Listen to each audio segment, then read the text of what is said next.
النهارده بضيفنا الاستاذ اسلام الديب، الناقد الرياضي ومدير تحرير موقع الاتحاد دوت كوم. اهلا بيك معنا استاذ اسلام. اهلا بيكي. اهلا بيكي، سعيد ان انا متواجد معاك النهارده. هنبدا حلقتنا النهارده ان هي طبعا هنتكلم عن الدوري، بس طبعا اسمحوا لنا مشاهدينا اننا نستعرض سريعا كده مباريات اليوم في الاسبوع الرابع عشر بالنسبه للدوري. هنقول طلائع الجيش لاعب الاتحاد السكندري والنتيجه كانت 3-1 او 3-0 للاتحاد السكندري. اللي حقق الاهداف ايمانويل اوكوي في الدقيقه 48، احمد رفعت في الدقيقه 54، وخالد قمر في الدقيقه 68. بالنسبه لطلائع الجيش هو كانت في ضربه جزاء ضاعت واللي كان حققها كان مهند لاشين، وبالشكل ده كانت النتيجه 3-0، يعني ما قدروش ان هم يحصلوا على اي هدف على الاطلاق. اما بقى مباراه اسوان مع وادي دجله فكانت 3-1 لصالح وادي دجله. وادي دجله اللي احرز الاهداف حسام عرفات في الدقيقه 17، وعبد الكبير الوادي في الدقيقه 34، واحمد رمضان بكهم في الدقيقه 38. اما بقى بالنسبه لاسوان فاللي حقق الهدف الوحيد في اسوان كان فادي فريد، وده كان في الدقيقه 66. خلينا يمكن نعلق على المباراتين دول، وخلينا نقول طلائع الجيش والاتحاد السكندري. نقطة البداية طبعا الاتحاد السكندري بقى، وانت اتحداوي وطبعا احنا من الفرق الإقليمية عندنا هنا، وعايزين نعلق على هذه المباراة. طبعا النهارده الاتحاد نجح انه يستعيد ذاكرة الانتصارات اللي غابت عنه لمدة شهر كامل. الاتحاد كان حقق اخر فوز ليه امام اف سي مصر 2-1 في استاد اسكندرية، كان في 20 ديسمبر. النهارده 20 يناير الاتحاد بعد 5 مباريات عدم استطاع لتحقيق الفوز، تعادل في مباراتين وخسر في 3. الاتحاد النهارده بيرجع بيستعيد ذاكرة الانتصارات وبيفوز فوز كبير على طلائع الجيش ب3 أهداف. النهارده طبعا الشوط الاول يعني جمهور الاتحاد كان زعلان شويه من الاداء. الشوط الاول الاتحاد ما اتيحش ليه الا فرصه واحده عن طريق لاعبه الاوغندي ايمانويل اوكوي في الشوط الاول من اختراق لرزاق السي من الناحيه اليمين، وطبعا حطها جنب القايم. طلائع الجيش هو اللي بدأ الصراحة المبادرة الهجومية في بداية المباراة النهاردة. أضاع يمكن فرصة برضو محققة في بداية المباراة، يمكن سيد سالم أنقذها من أمام اللاعب السنغالي المهاجم السنغالي تالا نداي بمهارة كويسة للسيد سالم. الشوط الثاني طبعا البداية بقى كان الاتحاد أخذ السبق وهو اللي بدأ يهاجم، وبمهارة فردية لإيمانويل أوكوي مهاجم المنتخب الأوغندي استطاع أنه يسدد تسديدا من خارج منطقة الجزاء بشكل رائع، وقدر يلف بالمدافع بتاع فريق طلائع الجيش وسددها بشكل مهارة عالية جدا عشان يعود تاني للتهديف بقى اللي غاب عنه من مباراة الإسماعيلي. ايمانويل اوكوي كان سجل في الاسماعيلي في مباراه برضو انتهت بفوز الاتحاد 3-0. النهارده ايمانويل اوكوي بيفتتح الاهداف والاتحاد بيكسب برضو 3-0. طبعا احمد رفعت برضو النهارده كان كابتن طلعت يوسف بيلعبوا ناحيه كان بيلعبوا ناحيه الشمال كجناح شمال. الشوط الثاني يمكن كان كذا مباراه من المباريات اللي فاتت كنا بنطالب احمد رفعت انه يضم كمهاجم لما اللعبه تتلعب من الناحيه العكسيه من ناحيه اليمين. احمد رفعت النهارده الحقيقه انضم كمهاجم مع خالد قمر في منطقه الجزاء، واخذ تمريره من رزاق سيسي واحرز الهدف الثاني عشان الاتحاد يامن طبعا الفوز ليه. وطبعا خالد قمر بقى بيعود لذاكرة التهديف مرة تانية وبيحط الهدف الثالث بشكل رائع الحقيقة من ضربة رأس من زاوية صعبة جدا من ضربة ركنية عشان يحرز هدفه الثاني مع الاتحاد في مسابقة الدوري. خالد قمر في البطولة العربية زي ما احنا عارفين هو هداف البطولة العربية ب4 أهداف، لكن كان صايم عن التهديف مع نادي الاتحاد في بطولة الدوري العام، والجمهور يمكن كان زعلان منه شويه. النهارده خالد قمر بيصالح الجماهير وبيعوضهم النهارده بهدف الصراحه في مهاره عاليه جدا بضربه راس رائعه الحقيقه. الاتحاد زي ما حضرتك عارفه تقدم للمركز الثالث وبدا يامن نفسه انه يبقى موجود في المثلث بقى الذهبي مش المربع الذهبي. الاتحاد 25 نقطه بالفوز النهارده، ابتعد عن فريق انتاج الحربي اللي في المركز الخامس، وطبعا نادي الزمالك 24 نقطه في المركز الرابع. ليه مباراتين مؤجلتين طبعا نادي الزمالك. انتاج الحربي 21 نقطه. الاتحاد النهارده المكسب الحقيقه ضرب اكتر من عصفور بحجر واحد. الاتحاد قبل ما يواجه الاسماعيلي في مباراه طبعا مرتقبه لجماهير الاتحاد يوم الاحد اللي جاي في اسماعيليه مباراه الاياب، النهارده دفع معنويه كبيره جدا للاتحاد النهارده في مسابقه الدوري اللي الجمهور بقى بيحلم الاتحاد بعد غياب في مسابقه الدوري عن العروض الطيبه في البدايات. يعني الاتحاد يعني ممكن من موسم 2013 2014 اللي كان بيتلعب مجموعتين، الاتحاد كان صعد في مجموعته طبعا مركز ثالث. كان نظام الموسم ده كان مجموعتين، كان هو يمكن الافضل ليه قبل طبعا موسم 2003 2004 اللي الاتحاد بدأوا بشكل مميز جدا، كان الكابتن محمد عمر مدير فني للفريق، والاتحاد حقق في المركز الخامس في نهايته. يبقى احنا بنتكلم فترة كبيرة جدا الاتحاد بداياته هي احسن بداية ليه السنة دي طبعا مع الكابتن طلعت يوسف. لو قلنا بشكل عام منذ انتقال طبعا كابتن طلعت يوسف، كيمياء جميلة دايما بتتواجد ما بينه وما بين فريق الاتحاد، وطبعا امل وطموح انه يصل لمستوى اعلى. طبعا الكابتن طلعت يوسف مفيش شك خبرات كبيرة، درب في الدوري المصري يمكن 7-8 أندية في الدوري المصري، خبرات كبيرة. كابتن طلعت يوسف انا عايز اقول حاجة، الاتحاد طبعا بدأ مع ميسيو بوكير في التسعينات كمساعد، وبعد كده تولى تدريب الاتحاد في سنة 2000 و2001. كابتن طلعت يوسف لما رحل اتجه لبلدية المحلة ما وفقش، رجع في 2004 مع الاتحاد. دي كانت بداية قوية للكابتن طلعت طبعا انه يبدأ تاني يرجع في مجال طبعا التدريب، وكان وش الاتحاد طبعا حلو عليه، ووش اسكندرية حلو عليه، ووش فريقه اللي هو حقق معاه طبعا بطولة الكاس موسم 76 كلاعب. رجع معاه في 2004-2005، وبدأ من ساعتها طبعا الكابتن طلعت يوسف لما وصل بالاتحاد لنهائي كأس مصر، الجمهور تتذكر سنة 2005 أمام إنبي، وخسر في النهائي في استاد المقاولين العرب في المباراة اللي زحف فيها يمكن 20,000 متفرج. كان الكابتن طلعت يوسف هو المدير الفني للاتحاد، ولاعب في البطولة الكونفدرالية في السنة في 2006 السنة اللي وراها على طول، وخرج أمام الترجي في دور ال16. فالكابتن طلعت يوسف بكل تأكيد مدير فني قدير، استطاع انه من خلال طبعا المباراة الأخيرة هو تولى تدريب الاتحاد في المباراة الأخيرة أمام سموحة، وطبعا مجلس الإدارة جدد طبعا في الثقة، وهو طبعا كان في اتفاق انه يكمل مع الفريق وكمل، والحقيقة اختار مجموعة من اللاعبين وضاف على المجموعة القديمة من السنة اللي فاتت، وبدأ يعمل توليفة يعني مميزة بشكل مميز. الاتحاد طبعا زي ما بقول لك أحسن بدايات ليه. هل نقدر نقول انتقالات شتوية ممكن يكون لها دور؟ طبعا الاتحاد أجرى أول صفقة ليه أنيس سالتو اللي شارك النهارده، المهاجم الليبي، كان بيلعب في النجم الساحلي وأهلي طرابلس، وكان طبعا بيدربه الكابتن طلعت يوسف في 2017 لما كان مدير فني لأهلي طرابلس. أنيس سالتو الصفقة الأولى اللي رسميا طبعا النهارده شارك، أول مشاركة ليه مع الاتحاد. في كمان يقترب المدافع السوري عمرو الميداني، كان بيلعب في فريق بيراميدز من حوالي موسمين وانتقل لكويت الكويتي، وطبعا لعب في نادي الوحدة السوري ونادي حتى الإماراتي ونادي الميناء العراقي. لعيب عنده خبرات ولعيب من الأعمدة الرئيسية في دفاع المنتخب السوري، لعيب دولي. الأستاذ محمد صالحي رئيس نادي الاتحاد كان صرح ان المفاوضات اقتربت من النهاية عشان يدعم خط دفاع الاتحاد. الاتحاد كمان بيبحث عن صفقة في مركز خط الوسط المهاجم صانع الألعاب، ولسه حتى الآن ما بين محمد إبراهيم أو أيمن حفني، طبعا بعد ما تعطلت صفقة عمار حمدي اللي النادي الأهلي أبقى عليه بتوصية من المدير الفني السويسري ريني فايلر.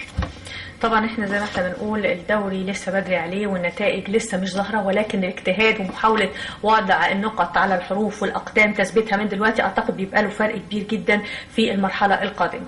طبعا يعني الدوري لسه طبعا طويل، لسه احنا النهارده بنلعب في الاسبوع ال14، الدوري لسه طويل، محطته طويله، لكن هو مؤشر للانديه. في انديه كتير يعني ظهرت بشكل كويس، وفي انديه الحقيقه بتعاني، وبالرغم ان هي عندها لعيبه كويسين، من ضمنهم المقصه طبعا، مصر المقصه. بمناسبه ذكر الانديه اللي وضعها، خلينا نقول وادي دجله واسوان والمباراه، ويعني حاسه ان الوضع مش زي ما هو كان متوقع. يعني الحقيقه اسوان بيعاني، يعني اسوان بيعاني، يمكن الامكانيات عند اسوان ضعيفه جدا ان كان الماديه. كابتن مجدي عبد العاطي طبعا بيحاول مع الفرقه انه يحاول يعني يحسن النتائج، لكن يعني امكانيات فنيه في مجموعه من اللاعبين. انت عارفه دلوقتي يعني عنصر الماده والعنصر الفلوس بتاثر طبعا، يعني اللعيبه كمان اسعارها بقت عاليه جدا، صعب ان النادي اسوان بامكانياته المتواضعه انه يبدا يشتري لعيبه. زي طنطا برضه الحقيقه طنطا بيعاني يعني يعني طنطا يمكن بينزل وبيهبط وبيرجع تاني للدوري الممتاز، لكن انه يثبت في الدوري بشكل دائم محتاج تدعيمات اكتر في لعيبه ومراكز اكتر. ميزانيه الانديه، يعني عايز اقول لك ميزانيه الانديه بدات تتضاعف في السنين الاخيره بشكل كبير جدا، يعني بقت بتوصل ل 80 و90 مليون، فميزانيات كبرت عن زمان طبعا. خلينا نقول وادي دجلة يعني في بعض المباريات بيبقى على المستوى البعض الآخر لا. لو قلنا في المباراة الأخيرة هل الأداء كان كما هو متوقع بصرف النظر أيضا عن الفوز؟ واد دجله يمكن اداؤه مع المدير الفني اليوناني جونياس تكيس اداء جيد، لكن هو كان يعني بيفشل انه يحافظ على الفوز. يعني هو دايما بيقدم الصراحه كوره ممتعه. من الموسم اللي فات واد دجله الحقيقه من احسن وامتع الفرق اللي بتقدم كوره في الدوري المصري، لكن يمكن هو المدير الفني اليوناني لا، وكمان هو يمكن ثابت على طريقه لعب واحده، لازم يغير. يعني لازم حتى في مجريات الماتش لازم اغير في مجريات الماتش، لما انا ابقى متقدم ابدا امن شويه دفاعيا، مش لازم العب على نفس الريتم، لان اللعيبه حتى بدنيا بتهلك لما تبدا انت تطلب من اللعيب يهاجم طول المباراه. لا في اوقات انت بتبدا تامن، بتنزل لعيبه عندها قدرات دفاعيه لما تبقى متقدم. يعني الواد دجله ماتشات كتير كان متقدم فيها والفرق المنافسه بدات تعوض وتكسب، فالحقيقه دي اللي اثرت. لكن واد دجله من الانديه اللي عنده لعيبه كمان مميزه بصراحه. خلينا نستكمل ونقول هنتابع مع بعض برضو باقي مباريات الاسبوع ال14 اللي هو طبعا كان يوم السبت والحد. الام بي لاعب نادي مصر، النتيجه كانت 2-1. الانتاج الحربي لاعب حرس الحدود والنتيجه كانت 1-0 للانتاج الحربي. سموحه لاعب الاسماعيلي وكان التعادل 1-1. اما بقى المقاولون العرب فخسر من الاهلي 2-0. دي مجموعه من طبعا المباريات. عايزين نبدا سريعا كده نعلق ام بي ونادي مصر ونستكمل بقيه الأندية. الحقيقه انبي مع الكابتن حلمي طولان تحسن كتير. يعني يمكن الكابتن علي ماهر كان هو اللي ماسك القياده الفنيه لانبي في بدايه الدوري. سوء النتائج تم يعني قدم استقالته، وطبعا جه الكابتن حلمي طولان. الكابتن حلمي طولان عنده خبرات في الدوري المصري، بدا يعيد توظيف اللعيبه بتاعت انبي في الملعب في المباريات، وبدا يعتمد على لعيبه كتير. يعني يعيد توظيف يمكن محمد شريف اللي كان واخده طبعا انبي مهاجم الاهلي، الحقيقه بيحرز اهداف مع كابتن حلمي طولان وحطه كمهاجم صريح، غير مكانه كان بيلعب جناح حطه كمهاجم صريح.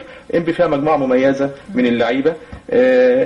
كابتن حلمي طولان حسن من وضعهم كتير. انبي حاليا 20 نقطه بعد ما كان بيعاني في بدايه الدوري. طبعا يحسب له ويحسب لمجلس اداره انبي طبعا انه بدا يغير في توقيت مناسب. لو بصينا طبعا لمباراه الانتاج الحربي وحرس الحدود، طبعا حرس الحدود شايفين في يعني طفره شويه، نقول طارق العشري عامل شغل مع الحرس. طبعا هو الحقيقه يعني كابتن طارق العشري باقل امكانيات، واللعيبه يمكن عنده برده ما فيش خبرات كبيره، يمكن باستثناء احمد شروده مهاجم الفريق وجراندو عبد اللطيف جراندو اللي كان بيلعب في النادي المصري. ويعني دول اللعيبه اللي عندها خبرات، باقي اللعيبه في الحرس ما عندهاش خبرات كبيره. فالكابتن طارق العشري الحقيقه يحسب له المركز اللي فيه حاليا حرس الحدود، مركز التاسع، ده يحسب للكابتن على اعتبار نقل بصرف النظر ان المباراه دي كحظ طبعا ما كانش عارفهم، ولكن بشكل عام طفره بالنسبه له. لا طفره ويكسب بيراميدز كمان، كسب بيراميدز في اسكندريه، يعني نتيجه تحسب له طبعا. بيكسب بيراميدز طبعا بالفرق الامكانيات الماديه الكبيره بين اللعيبه والملايين، فانه يكسب بيراميدز يحسب له. كابتن طارق العشري يمكن في بدايه فتره الاعداد كان عايز يرحل عشان كان ليه متطلبات فنيه من اللعيبه، لكن مجلس اداره حرس الحدود الحقيقه نجح انه يقنعه بالاستمرار. والكابتن طارق العشري بيقدم مباراه طيبه، كسب الاسماعيلي في اسماعيليه 1-0. يعني نتائجه حتى نتائج مع الاسماعيلي يكسب، مع البيراميدز يكسب، فده طبعا يدل ان برضه عامل للفرقه شخصيه. وزي ما بقول لك عنده مجموعه من اللعيبه هي ما عندهاش خبرات كبيره، لكن هو بيحاول يحط شغله التكتيكي في الملعب. بيحاول يعني مباراه الاسماعيلي هو كان مقفل كويس وقدر يلعب على هجمه مرتده. عنده عمرو الحلواني عنده خبرات، يعني بقول لك بس الفرقه بشكل عام يعني هو طابع الكابتن وتكتيك الكابتن طارق العشري هو اللي غالب على شكل الفرقه. خلينا نقول برازيل الكرة المصرية اللي هي الإسماعيلي كرة ممتعة شيقة جميلة، ولكن برغم من كده دايما النتائج ليست على المستوى، بدليل ان موقعها دلوقتي ومركزها مش زي ما يعني متوقع، زائد ان اصلا يعني شايفين التعادل والخسارة يعني متعددة شوية. يعني بالدليل هنا برضو سموحة تعادل مع في المركز التاسع حاليا طبعا 18 نقطة. يمكن الاسماعيلي انا عايز اقول لحضرتك حاجه، يعني اختلف معاكي شويه. الاسماعيلي في السنوات الاخيره الكره مش شيقه ومش ممتعه، مش دي كره الاسماعيلي، مش زي الاول طبعا. السامبا برازيل الكره المصريه، لا الاسماعيلي الحقيقه فريق حاليا. الاسماعيلي بكل امانه فريق عادي، لان الاسماعيلي بدا في الفتره الاخيره السنوات الاخيره يعتمد على رديف الانديه، بدا يجيب رديف الاهلي والزمالك. ما الاسماعيلي الاول كان بيخرج الاسماعيلي الاول كان بيخرج مجموعه من الناشئين، وكان عنده قطاع ناشئين. كابتن علي ابو جريشه كان عامل قطاع ناشئين قوي، كان بيصعد لعيبه كتير من قطاع الناشئين، وكان اللعيبه عندها طابع المهاره في كل المراكز. يعني حتى المدافعين كان الظاهرين الجامد عندهم مهاره. حسني عبد ربه في نص الملعب، يعني محمد حمص، محمد بركات. الاسماعيلي كان عنده، لا كان عنده اداء، وكمان كان صعب جدا ان حد يكسب الاسماعيلي في اسماعيليه. كان الاسماعيلي في اسماعيليه صعب جدا لان اداؤه كان بيعتمد على اللعب المهاري وتضييق المساحات والمهاره والمثلثات بقى بلغه الكوره كده. فكان الاسماعيلي بصراحه في اسماعيليه صعب. حاليا الاسماعيلي لا، بقى فريق عادي من سنوات كتير. الاسماعيلي حتى هو يعني مجالس ادارات النادي الاسماعيلي يمكن هي في الشق ده هي طبعا وصلت النادي في الفتره الاخيره لكده، لان زي ما بقول لك هم بيتجهوا بقى زيهم زي الانديه، بيشتروا لعيبه، لكن التفريغ عندهم بقى قليل جدا في قطاع الناشئين. البنيه الاساسيه اللي بيعتمدوا عليها اللي هي قطاع الناشئين، اللي دايما فرق كتيره لما بتعتمد عليه بتاسس فريق صح. بالظبط. حتى بيغيب عنه الاستقرار الفني. يعني في بدايه الموسم كان معاه مدير فني صربي ميلودراش إزليتش، وجي طبعا بعديه كابتن ادم الاستراحتار مسك فتره مؤقته لحد ما جه المدير الفني الفرنسي اللي تولى اخر مباراتين امام طلائع الجيش، واستطاع انه يفوز طبعا وتعادل مع سموحه في امبارح طبعا. طبعا يعني زي ما بقول لك اداء الاسماعيلي مش هو الاداء، وحتى ما فيش استقرار فني زي ما بقول لك. يعني تغيير المدربين ده بيؤدي ان اللعيبه حتى كاستقرار فني بيقل جدا. طب لو انتقلنا بقى لسموحه، وطبعا برضه سموحه برضه عنده امكانيات، والمفروض كان دايما بيعتمد على لعيبه بصرف النظر طبعا الحركه بتاعه الانتقالات، وان حسام حسن ساب طبعا الفريق، وحاليا تم استقدام طبعا كابتن حماده صدقي بالظبط كده. وكان في توقعات كتيره انه هي لما ساب طبعا الهلال السوداني في وسط البطوله، نقدر نقول يعني برضو سموحه ليس يعني متوقع النتائج دي بالمجهود بالمنظومه اللي المفروض تؤهله الاحسن من كده. الحقيقه سموحه يمكن زي ما بقول لك الاستقرار الفني مهم جدا. مهم جدا ان انت تختار مدير فني تديله صلاحيات، وتكون انت بتختار على معايير. يعني انت بتختار المدير الفني الهدف عندك إيه، وانت تعرف قدرات فرقتك ايه. يعني ما ينفعش يبقى عندك مثلا ما فيش خبرات، ما فيش لعيبه كتير مميزه وبديل في المراكز، وتيجي تقول انا عايز انافس. فلازم انا بجيب مدير فني عارف المدير الفني ده قدراته وممكن يعمل لي ايه في الفرقه. يعني فبختار معايير الاختيار دي مهمه جدا. طالما اخترت لازم ادي الثقه لفتره، مش اختار واغير. يعني للاسف سموحه السنه اللي فاتت غيرت 4 مدربين السنه اللي فاتت. يعني السنه اللي فاتت بسبب النتائج. يعني علي ماهر، طارق يحيى، عادل عبد الرحمن، ثم حسام حسن. السنه دي بدا حسام حسن طبعا، وبعد كده طبعا كابتن حماده صدقي. طب هل مثلا سموحه شايف ان هو عايز ينافس؟ يعني هل هو شايف ان الفرقه دي بقدرات لاعبيه؟ لا، سموحه الخبرات فيه برضه مش كبيره. يعني عنده مجموعه، لا يعني ما فيش حتى تقريبا البديل في سموحه. فصعب ما انت ما عندكش بديل وعندك مراكز فيها يعني ما فيهاش اللعيبه فيها دروب. يعني فيها دروب. فانت لازم بتبقى موضوعي. الحقيقه يعني كابتن حسام من المدربين اللي بيدي الثقه للناشئين، وبدا يدفع بناشئين في سموحه في المباريات الاولى في مراكز سواء في خط الدفاع او خط الوسط، فبدا يدفع ببعض الناشئين. فلازم يعني لازم زي ما بقول لك مجلس اداره سموحه يبقى عامل في دماغه ان هو عارف المدير الفني بجيبه ده بجيبه ليه. انا ممكن السنه دي ابقى في نص الجدول، السنه الجايه ادي خبرات باللعب للعيبه معينه خامات كويسه، تيجي السنه اللي جايه تفيدني بقى انافس على مركز متقدم. لكن زي ما بقول لك وحتى سموحه يعني بيعتمد حتى في سياسته على بيع اللاعبين. يعني مهندس فرج عامل شاطر جدا ان هو بيبدا يبيع لاعبين كتير للاهلي والزمالك وبيبدا يبيع. يعني فبرضه ده برضه بيأثر اكيد على بيأثر طبعا على قوه الفريق. يعني ابو جبل، ابراهيم عبد الخالق، طارق حامد، عبد الله بكري البيراميدز. فانت طول ما الفريق كده يعني تصاعديا كل سنه لازم لعيب يتباع. السنه دي في تسويق برضه انا شايف لحسام حسن انه ممكن يخرج برضه. يعني السنه دي هو كانوا بيحاولوا ان ممكن حسام حسن نادي ياخده الاهلي او مثلا الزمالك. فحته ان لازم المجلس الاداره يبقى هدفه محدده هو هدفه ايه بالظبط. وهل ده نتيجه كده ان الاهلي عشان في استقرار او نوع من التنظيم عشان كده شايفين نتائجه اعلى؟ وبرضه هنعلق على نتيجه الاهلي والمقاولون. طبعا الاهلي يعني يمكن الاهلي عنده البديل في كل المراكز، حتى في اصابات كتير في النادي الاهلي، لكن الاهلي ماشي بخطه ثابته. يمكن في مسابقه الدوري هو اللي بيتصدر بفرق كبير من النقاط النادي الاهلي. فالاهلي كمان عنده بطوله بيلعب في دوري ابطال افريقيا. خلينا اقول لك يعني يمكن الاهلي والزمالك هم كمان الافارقه. يعني اللعيبه الافارقه بيحاولوا يجيبوا لعيبه على مستوى عالي. فبرضه يعني ده انا شايف ان دي عيب بصراحه، ان 4 لعيبه اجانب زائد لعيب سوري او فلسطيني يحسب كلاعب مصري، يبقى كده 5 لعيبه. فاتحاد الكره المصري اللجنه الخماسيه او اتحاد الكره المصري بقى بشكل عام لازم يبص للموضوع ده، لان احنا سمعنا من الكابتن حسام البدري مدير فني المنتخب المصري انه مش لاقي لعيبه في مراكز. ليه مش لاقي لعيبه في مراكز؟ لان في لعيبه اجانب بتاخد المراكز دي في الملعب، بالذات طبعا في الاهلي والزمالك. فبالتالي مش بتلاقي لعيب مصري بامكانيات عاليه. يعني الاول كان مثلا في 2 لعيبه افارقه او 2 لعيبه اجانب بس في الفرق. دلوقتي خلاص حاليا ممكن تلاقي نص الفرقه اجانب، لان انت 5 لعيبه نص الفرقه، ويخرج كابتن حسام بدري يقول لك انا بصراحه الدوري المصري لا يفرز لاعبين. طب ما هو لازم لا يفرز لاعبين يعني انا لما اعمل يبقى انا عندي امكانيات بشتري لعيبه. يعني الاهلي اهو جايب صفقه، هو لسه جايب صفقه مهاجم اللي جابه نادي الاهلي السنغال اللي بادجي، فراح صرف عليه ولسه ماشي ازار، وكان عنده ازار وعنده في الناحيه الشمال علي معلول، وبيلعبوا اساسيين بياخدوا مكان لعيبه مصريين. يعني الناحيه الشمال في المنتخب هيبقى فيها، انا بقول لك اهو هيبقى فيها عجز الناحيه الشمال في المنتخب من دلوقتي اهو، واخده بال حضرتك؟ فلازم، والمهاجمين كلهم في الدوري المصري هتلاقي الانديه بتشتري مهاجمين افارقه. المشكله الاساسيه دايما زي المدرب المصري والمدرب الاجنبي، اللاعب المصري واللاعب الاجنبي، بحث بعض الفرق على النتائج، وده في يعني مش عايزه اقول في الشورت تايم، في الوقت القصير بيبقى فيه نجاح، لكن في اللونج تايم بيبقى خساره على الفريق وعلى النادي بشكل عام. خلينا نستكمل ونقول ان بكره في مجموعه مباريات. الاسبوع ال14 هيكون مباراه طنطا مع الجونه الساعه 2:30 الظهر، وفي مباراه بيراميدز مع مصر مقصه ده هيكون 7:30 الظهر. خلينا نقول احنا لغايه دلوقتي هدافين البطوله عندنا اللاعب عبد الله السعيد في بيراميدز حقق لغايه دلوقتي 10 اهداف، ومحمد شريف من امبي حقق لغايه دلوقتي 8 اهداف. اما بقى بالنسبه للاعيب سموحه حسام حسن ووليد سليمان من الاهلي، دول حققوا 6 اهداف لغايه دلوقتي.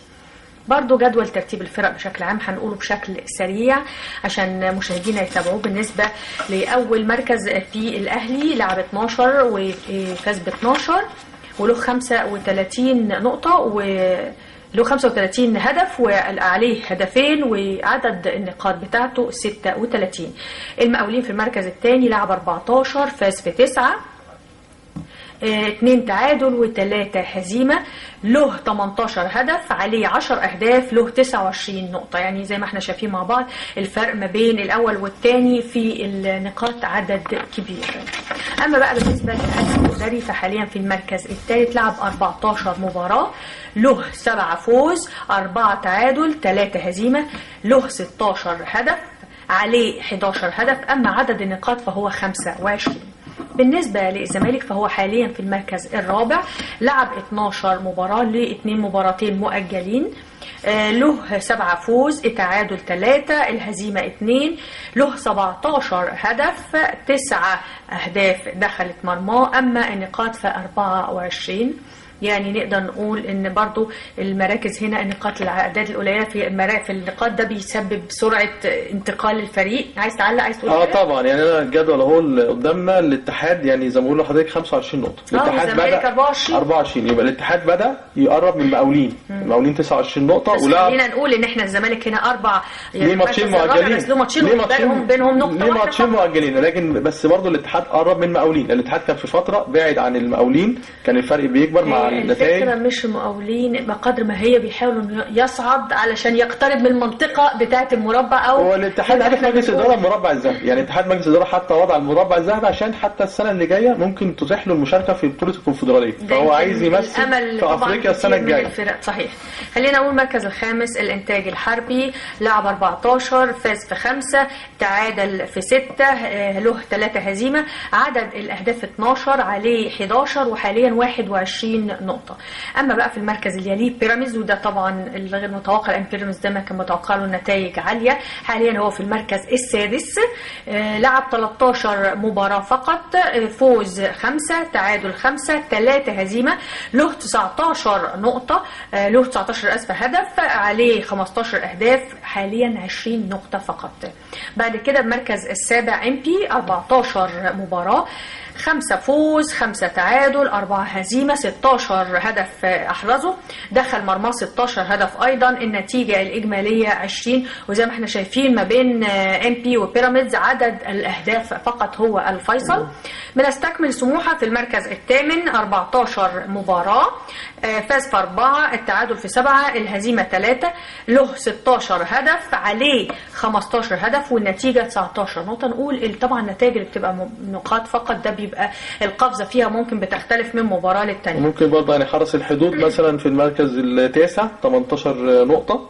ما ده خلينا نقول تفاصيل المشاهدين. هو لعب 14 مباراه، له 4 فوز 6 تعادل 4 هزيمه، 11 هدف حققه و9 اهداف دخلت فيه، 18 نقطه. احنا هنا بنلاحظ يعني 20 19 18 الفروقات يعني حاجات بسيطه، ودي في حد ذاتها تنبئ ان مباراه ممكن تعمل نقله من مركز لمركز، لان مباراه تزود 3 ومباراه تخسر 3 والتعادل بوينت 1 فتحصل نتيجه مختلفه تماما. هنقول معانا بعد كده في المركز العاشر الاسماعيلي، لعب 14 5 فوز 3 تعادل 6 هزيمه. عشان نختصر الوقت هنكمل سريعا. المصري في المركز ال11 12 مباراه 4 فوز 4 تعادل 4 هزيمه. وادي دجله في المركز لعب 14 مباراه 3 فوز 4 تعادل 7 هزيمه، ولغايه دلوقتي 13 نقطه، فطبعا بيبدا ينزل نقاط. وادي دجله 13 نقطه، الجونه 12 نقطه، مصر المقاصه 11 نقطه، طلائع الجيش مركز 15 11 نقطه، نادي مصر 11 نقطه، طنطا 10 نقط، اسوان 9. وفي يتزيل المجموعه زي ما انت قلت في البدايه، فعلا واضح ان شبح الهبوط بيحوم حوالين طنطا واسوان، وده هو متوقع بشكل عام. وتعليق سريع على هذه متوقع لفرق الامكانيات زي ما قلنا، ان امكانيات اللعيبه وامكانيات خبرات اللعيبه في الفرقتين. كمان في نادي مصر يمكن الجدول متقسم 3 اجزاء. في جزء في اول يعني لحد الانبي مثلا وسموحه 19 نقطه في اول 8 فرق متقسمين الجزء ده، وفي جزء طبعا اللي في النص ما بينهم، وفي جزء الاخير اللي هو من اول وادي دجله، من اول المركز ال12 للمركز ال18، من 12 ل18 من وادي دجله مرورا بالجونه ومصر المقاصه طلائع الجيش نادي مصر طنطا واسوان.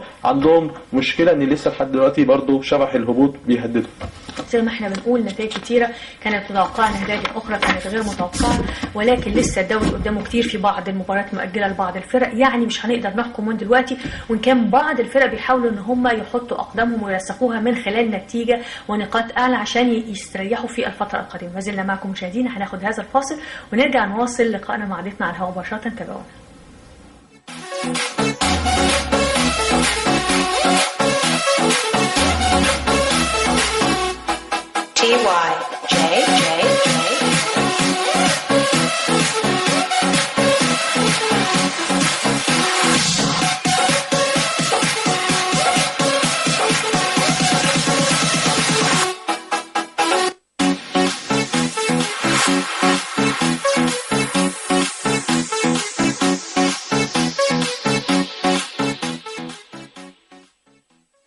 تانية مشاهدينا على الهواء مباشرة، وصلنا فقرتنا الثالثة النهارده، الدوري العام لكرة القدم القسم الثاني بقى، المجموعة الثالثة. خلينا نقول بداية الدوري الثاني الأسبوع ال12. ألعاب دمنهور هتلاعب بلدية المحلة في الغد، ودكرتس هتلاعب دكرتس هتلاعب الأوليمبي، وفاركو هيلاعب بيلا، والمنصورة هتلاعب الحمام، والرجاء هيلاعب أبو قير للأسمدة. أما بقى الأسبوع 12 بالنسبة ليوم الأربعاء هيكون مباراة غزل المحلة مع مالية كفر زايد. خلينا نقول حصاد الدور الأول بشكل سريع كده. فاركو له 13 عليه 3، عدد النقاط 23. خلينا نقول نقاط أسرع. غزل المحلة النقاط 21، ألعاب دمنهور النقاط 18، المنصورة 16، الرجاء 16، يعني نفس عدد النقاط، ولكن اللي بيفرق بس هنا مجرد عدد الأهداف الفارق. بلدية المحلة 16، الحمام 15، دكرتس 15، أبو قير الأسمدة 13، الأوليمبي 12، مالية كفر زايد 5، وبالة 5. يعني في جاب برضو ما بين المركز الأول للمراكز اللي في النص، يعني 5 دي وقعت قوي. الفاركو 23 متصدر وفرق نقطتين عن، فخلينا نتكلم بشكل عام عن القسم الثاني. طبعا القسم الثاني دي مجموعه بحري، طبعا عندنا فينا مجموعه هنا اللي موجوده هنا اسكندريه والبحيره والدلتا بوجه عام.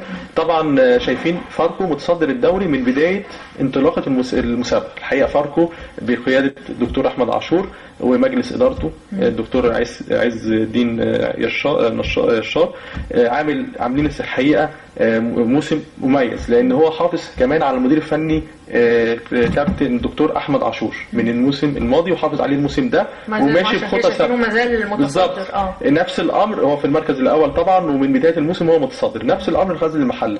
غزل المحله كمان حافظ على الكابتن خالد عيد المدير الفني ليه وماشي بشكل كويس. شايفين فرق بينهم 2 نقاط فقط يعني انا اتوقع ان غزل المحله وفاركو لنهايه المسابقه هيبقى فيه تنافس ما بينهم بشكل كبير. دمنهور يمكن في المركز الثالث 18 نقطه لكن دمنهور كان عنده مشكله طبعا. كان الكابتن احمد سيدي هو المدير الفني ليه ومشي عشان كان في ازمه ماليه في النادي وكان اللعيبه ليها مستحقات يعني بدات يبقى في صعوبات في الازمات ازمه ماليه مشاكل ماليه النتائج بتنزل على طول الحقيقه.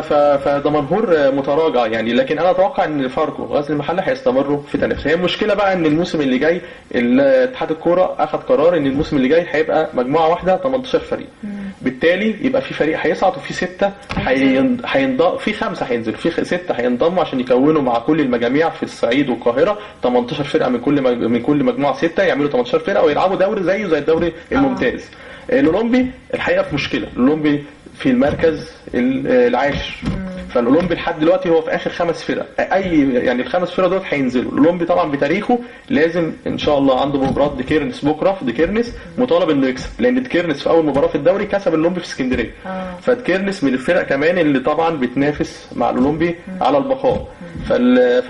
في مباراه هتبقى مباراه مهمه جدا. طبعا مجلس اداره الاولمبي كان عنده الموسم اللي فات كان كابتن احمد ساري هو مدير فني. يمكن انا هقول يعني حاجه برضو بمناسبه الاستقرار. كابتن احمد ساري كان موجود مع النادي الاولمبي في الموسم الماضي تولى المهمه في منتصف الموسم وعمل نتائج كويسه. يمكن حطهم في المنافسه مع طنطا مع ان الاولمبي كان بعيد. مش عارف ليه مجلس الاداره تخلى عن الجهاز الفني ده وبدا يغير. كابتن احمد الكاس طبعا تولى الكثيره اللي بتحدث بتاثر في شكل عام فعلا على يعني دي كانت مفاجاه بحقيقه. كابتن احمد الكاس طبعا بتاريخه طبعا وكلاعبا وكمدرب طبعا كابتن احمد الكاس ليه كل تقدير. كان في مقاولين الاسمده الموسم الماضي جه السنه دي برده النادي الاولمبي يمكن هي ما كانتش محسوبه شويه لان برده زي ما بقول لك اللعيبه ونوعيه اللعيبه هي اللي بتفرق مع المدير الفني. فالاولمبي مطالب انه يكسب في الديكيرنس بكره عشان يحقق. طيب خلينا ننتقل للفقره اللي بعد كده اللي هي الفقره الرابعه وهي كاس محمد السادس للانديه الابطال هي البطوله العربيه. هنقول مباراه الاياب في دور ربع النهائي كانت هتكون يوم الاحد هيكون ما بين الاسماعيلي والاتحاد السكندري. طبعا احنا يعني برضو البطوله العربيه بنحب فرقنا ولكن طبعا. يعني الموقع بتاع فرقتين طبعا فرقتين من مصر الواحد زعلان ان هم بيلعبوا بعض يعني طبعا احنا يبقى عايز كل الفرق المصريه هي اللي اكيد ما كناش نتمنى يبقى في صدام في دور الثمانيه بين ناديين مصريين لكن النهائي كانت تبقى جميله لكن هي القرعه فرضت كده. الحقيقه الاتحاد طبعا في المباراه الاولى الاسماعيلي كسب في اسكندريه 1-0. طبعا المباراه طبعا يوم الاحد الاتحاد طبعا مطالب بقى انه يعوض والكابتن طلعت يوسف يمكن كان ليه تصريحات متفائله جدا بعد المباراه الاولى. قال ان هو يعني يثق ان اللعيبه ان شاء الله تقدر تعوض على حسب تصريحاته ان تقدر تعوض في اسماعيلي. طبعا المدير الفني الجديد للاسماعيلي المدير الفني الفرنسي ديدي جوميز لعب مباراتين ما خسرش لحد دلوقتي فبيحاول انه يحافظ طبعا على كلين شيت ليه. طبعا كمان الاسماعيلي في السنه دي في ملعبه ما خسرش الا مباراه واحده من حرس الحدود. هو خسر مباراه واحده بس من حرس الحدود 1-0 وتعادل مع انبي. يمكن يعني لعب مع المصري ومع خسر من المصري والاهلي لكن كانوا منقولين لاسكندريه لدواعي امنيه. فطبعا الاسماعيلي زي ما بقول لك ما خسرش الا مباراه واحده. الاتحاد مطالب انه يعوض نتيجه ال1-0 في اسماعيليه. اكيد كابتن طلعت يوسف هيبدا المباراه طبعا بشكل هجومي عشان يبدا يعوض النتيجه هناك. عايز اقول لك النهارده ان الشباب السعودي هو اول المتاهلين للدور نصف النهائي. الشباب السعودي كسب النهارده استطاع انه يفوز على فريق الشرطه العراقي 1-0. كان في المباراه الاولى في مباراه الذهاب دي مباراه العوده. مباراه الذهاب كان كسب في السعوديه 6-0. فالنهارده الشباب السعودي اول المتاهلين. طبعا في اولمبيك اسفي بيلعب مع اتحاد جده لعب في مباراه الذهاب اتعادلوا 1-1 في السعوديه. هيلعبوا في مباراه العوده في منتصف شهر فبراير اولمبيك اسفي المغربي واتحاد جده.